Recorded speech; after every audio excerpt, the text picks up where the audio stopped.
लाडकी बहीण योजनेसंदर्भात उपमुख्यमंत्री देवेंद्र फडणवीस यांनी एक महत्त्वाची अपडेट दिलेली आहे। 25 तारखेला नेमकं काय महत्त्वाचं घडणार या संदर्भात त्यांनी ही अपडेट दिलेली आहे। 25 तारखेपासून लाडकी बहीण योजनेत काय बदल होत आहेत या संदर्भात त्यांनी काही माहिती दिलेली आहे, हे आपण त्यांच्याच तोंडून ऐकणार आहोत। अशाच महत्त्वपूर्ण व्हिडिओसाठी आपल्या चॅनलला सबस्क्राइब करून घ्या। तर चला वेळ न घालवता देवेंद्र फडणवीस काय म्हणत आहेत हे पाहूयात। सोनं करण्याची क्षमता महिलांमध्ये या ठिकाणी आहे। आम्ही सांगितलं आम्ही 2.5 कोटी महिलांना देणार आहोत।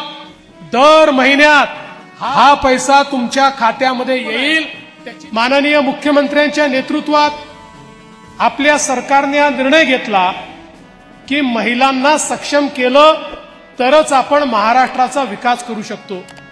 देशाचे प्रधानमंत्री माननीय मोदीजींनी सांगितलं विकसित भारत करायचा असेल तर या भारताची 50% लोकसंख्या असलेल्या आमची जी स्त्री शक्ती आहे, ही स्त्री शक्ती सक्षम झाली, ती जर देशाच्या मुख्य प्रवाहात आली, ती जर अर्थव्यवस्थेच्या मुख्य प्रवाहामध्ये आली तरच आपला देश विकसित होऊ शकतो।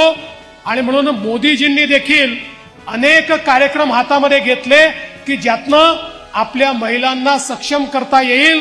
आता 25 तारखेला मोदीजींच्या नेतृत्वात जळगावला लखपती दीदीचा कार्यक्रम आम्ही करणार आहोत आणि त्याच वेळी महाराष्ट्रामध्ये देखील मुख्यमंत्र्यांच्या नेतृत्वात आम्ही या ठिकाणी महिला सक्षमीकरणाचा कार्यक्रम सुरू केला।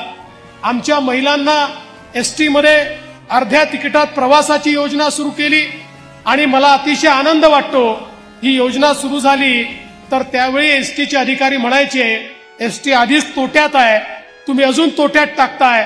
पण आमच्या महिलांनी इतक्या जोरदार प्रवास सुरू केला की तोट्यात असलेली एसटी फायद्यामध्ये आली आणि अर्ध्या तिकिटामुळे आज एसटीचा फायदा झाला।